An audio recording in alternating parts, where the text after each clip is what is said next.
This is the Fertile Mindset podcast, where we explore all the emotional aspects of fertility to support you on your path to parenthood.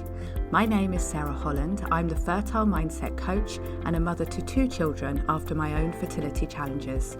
I hope you find all the support and inspiration you need within this podcast to carry you forward on your fertility journey towards your own successful outcome. It's also my wish that through listening to these episodes, you rediscover how to enjoy life now and live it to the full while you wait for your baby. Now, let's begin today's episode. Hello and welcome back to the Fertile Mindset podcast, where today I'm sharing a conversation with another guest to the podcast, and this time it's Mel Johnson from The Stork and I. When I think of Mel, I think of the beautiful community of solo mums and solo mums-to-be that she has created.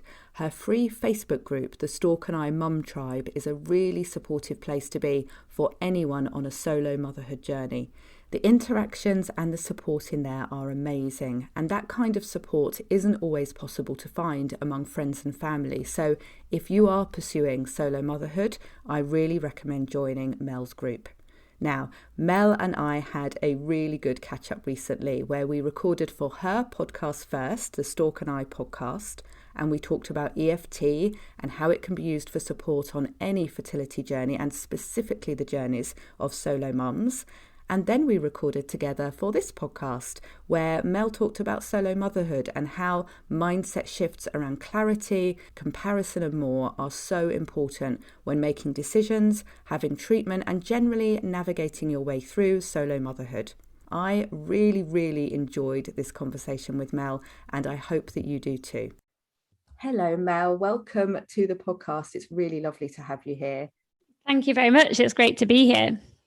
We've been in touch for quite a while, haven't we, with our sometimes we have mutual clients and women who are having support from both of us. And other times it's just really great to be able to refer people that come into my world and my community to you, because it is such a niche group, isn't it? A really specialist group of women that you support. Yeah, absolutely. So I support single women who would like to have a baby but are not in a relationship, and they're considering what their options are, basically. Okay, great. And I don't know about you, but I find that this is like a growing group of women. I feel like there's many more women now who are reaching that point in their lives for whatever reason. And because there are options out there, there are ways to become a mother as a solo mum. It's opened up a whole world of possibilities, hasn't it? Absolutely. I think it's hugely growing. So when I was in this position myself, probably about 5 years ago, when I was considering this, I didn't know anybody else who was in this situation. So I felt quite alone actually in that. But now the community is hugely grown.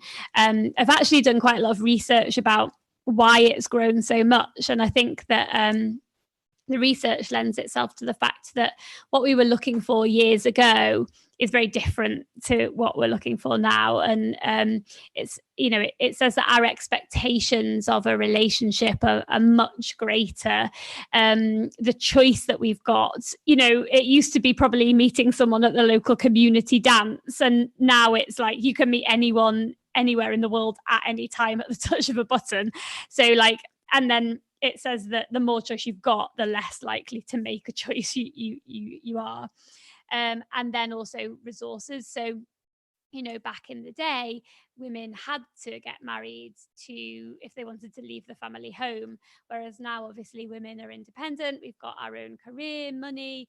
So we don't have to meet somebody. They have to be a great addition to our lives. And because of all of those different things, more and more people are struggling to meet the right person and meet somebody who's looking for the same thing as them at the same time, and looking at what their options are, because they don't want to miss out on parenthood just because they haven't found the right partner, basically. Absolutely, yeah. And as you were speaking there, it really struck me how quickly things have changed. And if I think back, to the generation before us, our parents, my mum was a single mum, not by choice, but very early on in the first year of my life, she became a single mum. And that was the early 80s, really, that I was going to school and that she was meeting other mums and other families. And she said she was the only one, she was the only single mum on the playground among all of her friends. And it made her feel quite different, and it was a new kind of way of mothering then, single mum, not by choice, but through divorce. So now fast forward to the 21st century, just one generation later. And yeah, like you say, women are in a very different position now and able to make that choice if they wish to be a single mom by choice, and I guess go through fertility treatment, which is another hurdle, isn't it, as well? It's not just the decision, but then, and how do I become pregnant? Yeah, I agree. And I think what's quite nice is there's lots of different family forms now. So it's not, obviously there are still a lot of like the nuclear family, but there's lots of other types. And so definitely I think it's people feel less like they're doing something completely unique, more like there are lots of different ways families are made, and this is just one of them, which is always easier. um, but yeah, then you take potentially quite a long time and big consideration of whether you want to choose solo motherhood as a path to starting your own family, and then having to go through fertility treatments to make that happen can be, I hate to say the word, but a massive roller coaster.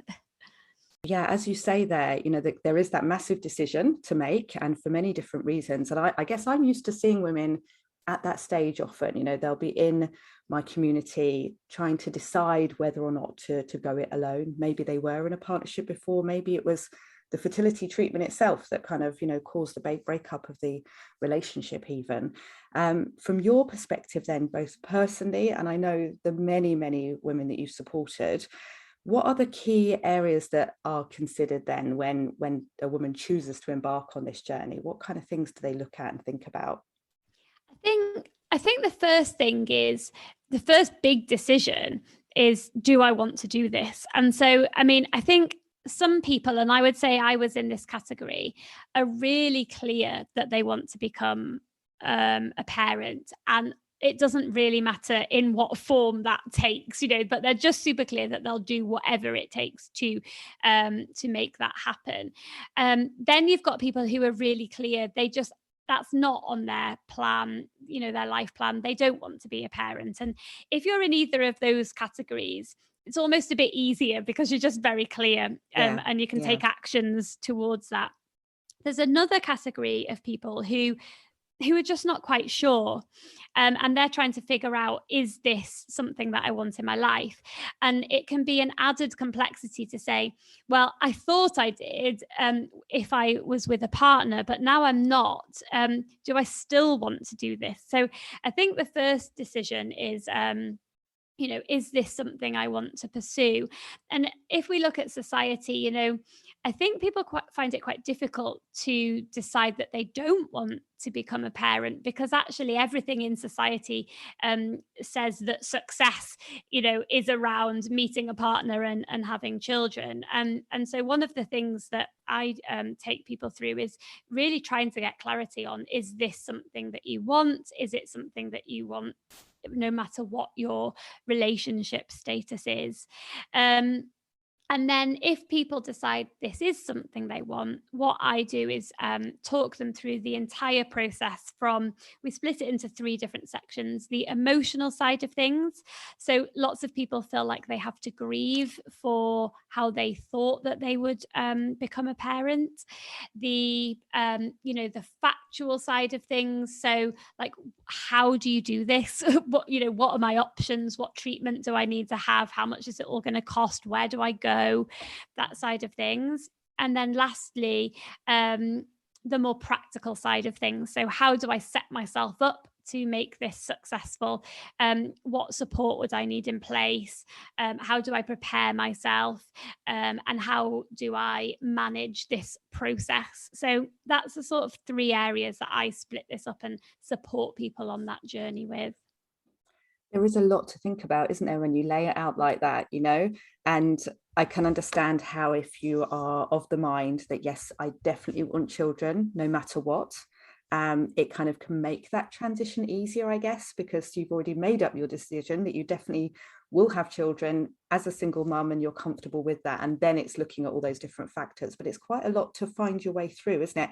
And I guess at the same time as we all do, and I know it's not healthy and supportive, but we all kind of compare ourselves, don't we, against others, and what will others think, and what will society as a whole think of us, and will I stand out in the playground, and what will my questions, how will I answer the questions of who, where's the dad, and have you got a husband, and so on. So yeah, there's so much to think about, Mel, isn't there? I think comparison is a huge topic in this area. It's one I spent a lot of time on helping people work through, because if you spend lots of time looking at what everyone else is doing, it takes energy from what you're doing and what you're trying to achieve. But it's a really difficult thing to let go of what everyone else is doing. And there's some practical things that you can do to really focus on yourself, focus on what you want, and try to block out what other people are doing, because that's just a distraction often in terms of achieving what you want. So yeah, I think comparison is a big topic in this area that lots of people have to spend some time working through. Yeah, and like you said there, it's all about coming back to yourself, isn't it? And I think we automatically go into that comparison mode, don't we? We don't even realize we're doing it. It's just this kind of constant dialogue in our head about what we're doing, what other people are doing, what feels right, what are others thinking. But I guess if we can start to recognize that and bring ourselves back to the big why we're doing this, and reminding ourselves, I guess that's helpful. Agree. And I think just being really clear, what you said, on what our goals are. The more clarity you have on what you want in your life, the more clarity that we can get on how we can get there, and putting all of our energy and focus on achieving what we want, what's important for us. I think that is the key, because all of the energy spent looking at what other people are doing and where we are in comparison to that is taking away from us achieving our goals. But to achieve that, we need to first of all be really clear. So I think the work is around really having a great clarity on where we're trying to get to, and putting all of our energy and focus on that.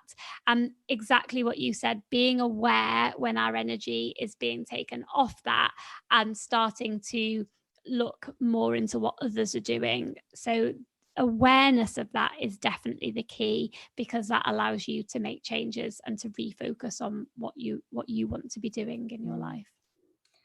And I know, from the women that I've supported, that I know have been alongside with your support as well, and being in your amazing group and seeing women at every stage of their journey, whether they are, like you say, at that decision-making place, or whether they're now parenting a baby, a toddler, a growing child.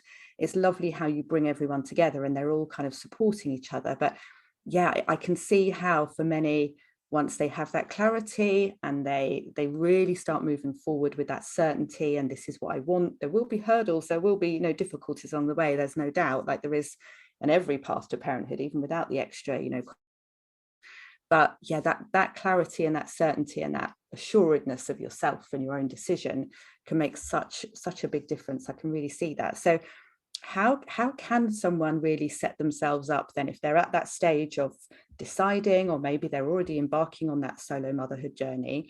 What kind of things can they do to really make sure it's as successful as possible? And I always look at success in different ways. Success is that end goal, isn't it, of having the baby and being the family that you visualize, but also it's about taking care of yourself in the meanwhile, isn't it, and not losing yourself as the woman who's on this journey, and that's all kind of great preparation for motherhood as well, to take care of yourself on the journey. Absolutely, because this is something that can really be all consuming and start taking over your life. And that's something that I speak to people about, in terms of, are you still focusing on other areas of your life, or has this become so all consuming that it's the only thing that you've got happening? And that can be really unhealthy. So definitely having a look at, is there any readjustments that you want to do to make sure that this isn't the only focus in your life, and you need to rebalance some other things that you used to do? But I think the key thing for people in terms of setting themselves up is support network. So if you're going through this with a partner, you've got that person to turn to and to support. Obviously, depending on the partner, that's more or less successful, depending on who they are. And actually, I do point that out to people, because some people think that if you've got a partner, everything will be fine because you've got that partner to provide you support.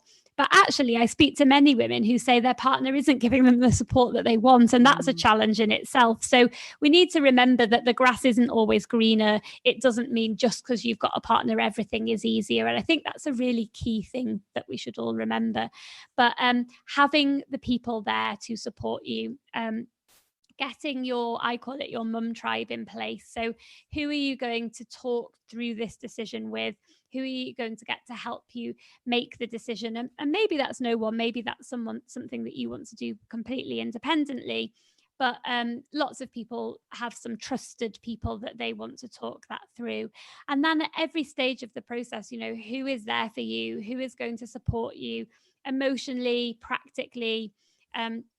Having that support network is key. And I think one of the things that I say is, you can do this completely alone. And you know, sadly, the pandemic showed us that there was many people who had to just do this on their own. There wasn't anybody else that then could come and help them.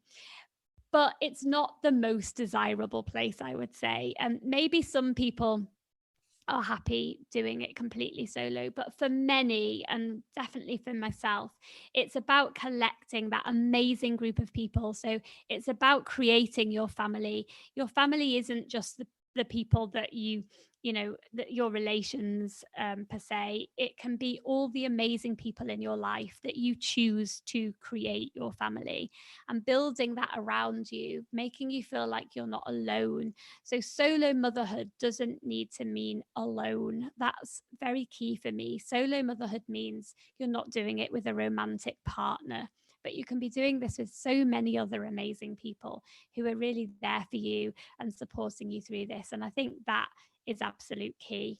I think the other thing is the financial element, you know, so a very different thing, but you need to make sure that you have got the finances in place to both go through the treatment and then to look after yourself and a child going forward.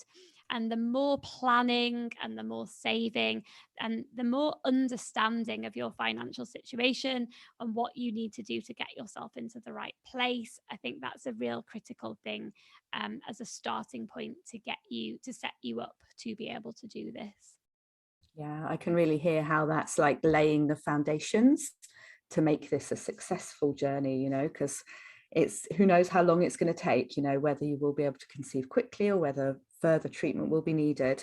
But knowing that actually when you get to that end goal and you have your baby in your arms and you are a single mum, that you have everything in place then to be cared for and supported, and like you say, have the financial support, whatever else is needed to make this a possible and successful journey into motherhood. You talked about your support network, and I follow your stories on Instagram, Mel. I just always find them so wonderfully supportive for the community that you're within, because you share the real issues, don't you? I mean, I saw one the other day where you were just talking about going for a supermarket shop, which might seem like nothing, you know, it might be, well, that's not a big deal, is it? But when you're a single mum and you've got a little toddler who, you know, it's not their favorite thing to go to the supermarket if they're tired or whatever, and it can make everything so much harder, can't it? And I know that you have really great support in your mum as well, don't you, and friends and so on. You know, I can tell that you really like to share how you've built up your own support, so that if you do need to go to the supermarket, you've got your mum or whoever else that could look after your daughter, so that it can be easy and, you know, much less stressful than it would be otherwise. And much cheaper, let me tell you that. if I take my toddler to the supermarket, my bill's going to be a lot more expensive than if I go on my own. But I think that the critical thing is, and the thing about my Instagram, part of my reason for starting The Stork and I was to challenge the fairy tale that we've been brought up with. So our generation has grown up with the classic fairy tale being, you meet a partner, you get married, and you live happily ever after. And that was the conclusion of the films we watched, the books we read, the fairy tales that were told to us. it really is deeply embedded into us. And I didn't realize how much until I started researching it a bit more. And that takes a lot of unpacking to do, because that is just what we were told happily ever after will look like. And if that doesn't happen for us, then we can feel like a failure. And what I don't want to do is unpack that and put a different narrative in place, only to replace it with a different fairy tale. So I do see some accounts of parenthood, which in my view are absolute fantasy. They just share all these amazing moments and all this, and that's nice to see, but it isn't the reality. And I feel like I've got a responsibility, if people are looking at my account and trying to decide whether this is what they want to do, I've got a responsibility to show a real version of it, not a different fairy tale, because I don't want people knocking on my door in a few years' time saying, whoa, this is not what you said it was. So I try to show a very balanced view. I also try to respect my daughter's privacy, so it's trying to find that balance. But I think that one thing I definitely talk about is inviting people into my life to help me.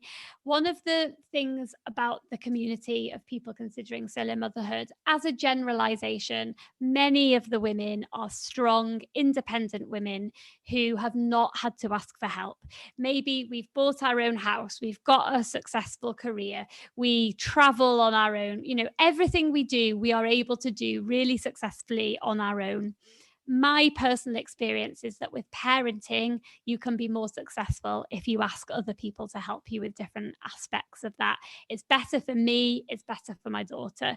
And getting used to be able to ask for that help can be tricky, because it's not something that we've ever had to do before, particularly. But the benefits are amazing. And so I would say it's hugely strengthened my connection with friends and family. So our relationship has really gone to a new level, because I've been more vulnerable. I've told them how I'm feeling. I've told them I could benefit from their help.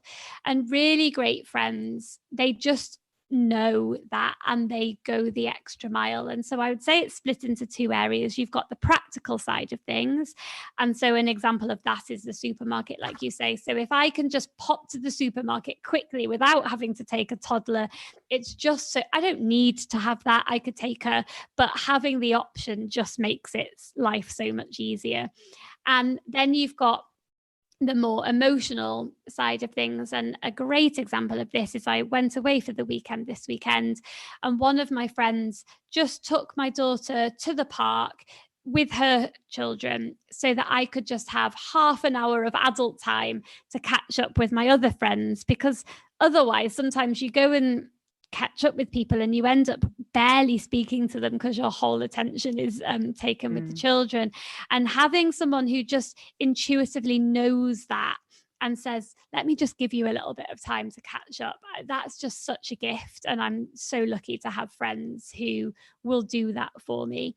But I've also spoken quite openly about the need for that and the benefits of it. So, and lots of people have stepped up and done that. And I think everyone's a winner, because our connections are strengthened. It's great for me. It's good for my daughter. So yeah, super important. It's that old adage, isn't it? It just was coming to mind of how it takes a village to raise a child, Absolutely. and more than ever, when you don't have just the, like you say, the stereotypical, perhaps seen as fairy tale partner, husband there to support you through this, which isn't always a fairy tale, let's be honest. You have to be more proactive and rewrite your story, don't you, and make it work for you. Exactly. And I think we're all responsible for creating our own fairy tales, and we can write our version of that. And maybe some people are living that fairy tale life, but I don't think it's because they've got a partner. Like, they've created whatever version of that fairy tale for themselves, and we can also create a different version of that fairy tale. And that's what I help people try to unpick, what they presumed would happen, the fact that that isn't happening. What can they have instead, which is equally positive? It's different, and it's accepting that it's going to be different and creating it in a way that's equally positive. And that's certainly how I feel my life is. Yeah, there doesn't have to just be, well, we know there isn't just one path to happiness and one path to having that family. I could see it when I was being brought up with just my mum, and also as an only child, that I was very different to all my friends that had siblings and that had dads at home, or if they, later on in life, if they had dads in their life, but they were, separated or divorced. And I was very aware how different my upbringing was, but actually I was really thankful for it as well, because I saw people falling out with their siblings, and I saw parents arguing, and all sorts of stuff. So I thought, I love my little unit that we have, just me and my mum. We get along great, and I just have one parent to go to. It's not confusing about, am I allowed to do this or not? Especially when it got to the teenage years, it was very clear cut, that I went to one parent and I knew where I stood. So there are many, many ways, aren't there, to write this story? And I guess it's about stepping into the path that you wish to. And I know sometimes it's not from choice, it's life circumstance, of course, that a woman gets to a certain age and starts to think, right, it's now or never, am I going to make this decision? And then, writing your own story to live the rest of your life. Now, we've touched on the emotional side. And of course, that's what I'm really fascinated in, Mel, is the emotional impact, and also the way that our mindset and our emotions can support our journey to parenthood, whatever that looks like, whether or not it includes fertility treatment in this case, or any fertility struggle, should I say, or not. I'm curious a bit more about that as well. How can we really support ourselves with the emotional side? How would you kind of advise people to prepare themselves for that journey that they're on? How was it for you as well, making that decision and traveling down that path? Yeah, I think for me personally, it was really difficult. I struggled to let go of my fairy tale version of how things were going to be. So I took a long time to work through that. And that's now why I do what I do and support other people to do it, because I learned a lot and I feel like I can support other people to do that. But I think how we can best support ourselves and how we can best prepare, I split it into two different things. I think the first thing is find our tribe. So when I was going through this, I didn't know anybody else who was in the same situation. I had nobody to look at.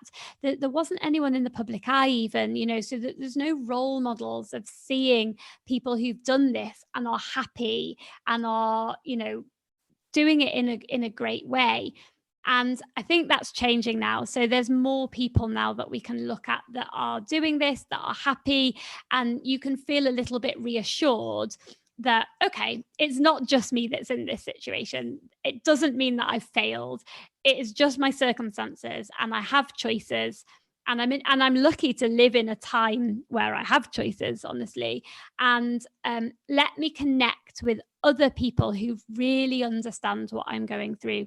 So that can be on social media, where we can see others who are in, let's say, a less conventional family structure. And also, let me connect with some people in real life. So one of my passions, I call it like solo mum matchmaking, to each other, not to find that. Yeah. So I have connected people all around the world. And because I speak to so many people, it's almost like now a hobby. I'm like, oh, I actually spoke to a really amazing person who lives right close to you. Shall I connect you? And then if both of them are happy to be connected, I connected them. And people send me messages where they've had Zoom calls with groups of people they're connected with, or they've had meetups, or they've met a person that I suggested to them. And the power of that community is unbelievable. And I know that firsthand because I'm in it myself. So I have met people in the last 2 years who I am as connected with on a friendship level of people that I've known all my life, because they really just get my situation. They're in an exact same situation, and I've made such good friendships. And that for me is so important, because you feel connected, you feel understood, you've got people there for support. So I would say that one is key. I think the other thing is there's lots of work that we can do on reviewing what our beliefs are and questioning them, and then replacing them and reframing things. So we've grown up believing different things because that's what was happening at that time, and things are changing. And my view is we'll always find what we look for. So if you are convinced that everybody in a partner, everyone who has a partner will be in a better situation than you will find no end of evidence to support that, because that's what you're looking for, and you'll find what you're looking for. If you look for a more balanced view, and I always say there are some things that will be easier with a partner and some things that will be more challenging, then you'll find a more balanced view of that, because that's what you're looking for. So I always say to people, don't just look for the things to reinforce what you think would be better in a different situation. Look for things to reinforce what's amazing in your current situation and how you can really embrace that. And I think those two things add up to really great preparation to support yourself through this. And then lastly, just knowing what works in every other area of your life. So what do you use to get through things? Is it meditation? Is it talking to other people? Is it tapping? Is it, whatever it might be? And then can you bring that area into this bit of your life to support you through this as well? I love that, Mel. Such practical direction there. And I'm guessing this is from day one when you're even making the decision. It doesn't need to be down the road when you're already pregnant or with your baby that you have your mum friends, is it? It's any point now. It's so useful, isn't it, to reach out and have those connections, to look at things differently, to start gathering all that evidence. I love that, actually. That's a really good mind hack, isn't it? Because there is evidence out there to support absolutely anything. And it depends where we put our focus and what we choose to focus on, that we can create a reality and support our decisions. So that's really powerful, really beautiful. Thank you so much.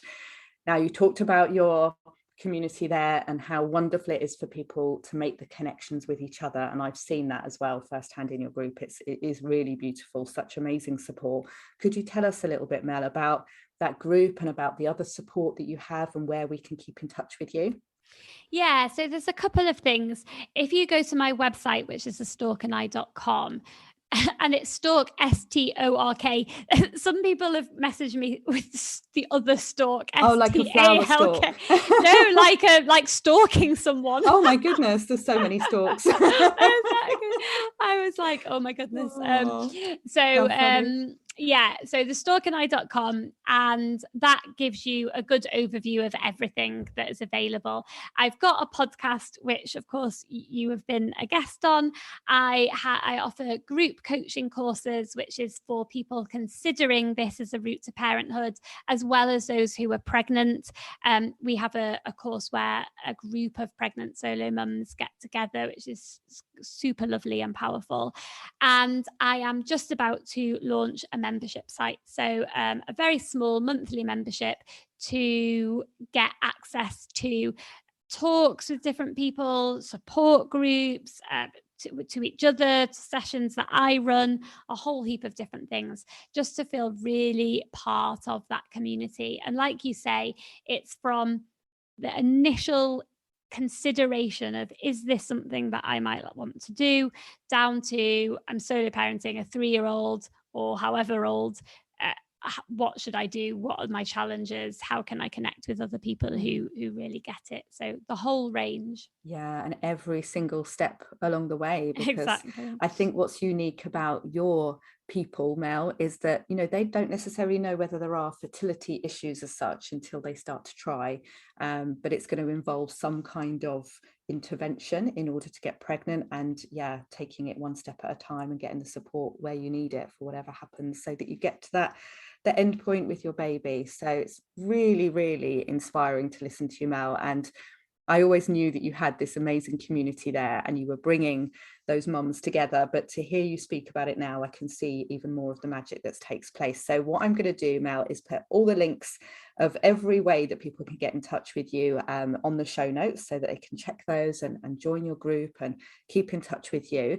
I would also, anyone listening that is at that point of either considering or is already on that path, do follow Mel on social media, follow her stories on Instagram, because it's wonderful just to start putting yourself in that world, isn't it? That world of being with a single mum and seeing how life is and imagining yourself in their shoes. So thank you for being that open and vulnerable with us about your own experience, Mel. It's really, really appreciated. You're welcome. Thank you for having me. You're very welcome. Thank you for joining us today. It's been a really wonderful conversation. Thanks, Mel. I'm so pleased you're listening to the Fertile Mindset podcast, and now I would love to invite you to join us in the Fertile Mindset Sanctuary. The Sanctuary is my fertility support membership, which is focused on taking care of you and helping you enjoy your life while you wait for your baby. In the Sanctuary, I'll guide you through using an amazing technique called EFT or tapping, and you'll soon be feeling less stressed and more joyful. If you're not already in the Sanctuary, do come and join us today, because the best time to start receiving support on your fertility journey is always right now. Honestly, it makes such a difference to have good quality emotional support and techniques that you can pick up and use yourself whenever you need them. Go to fertilemindset.com/sanctuary to join us today. I look forward to hopefully seeing you there and at the next episode of the Fertile Mindset podcast.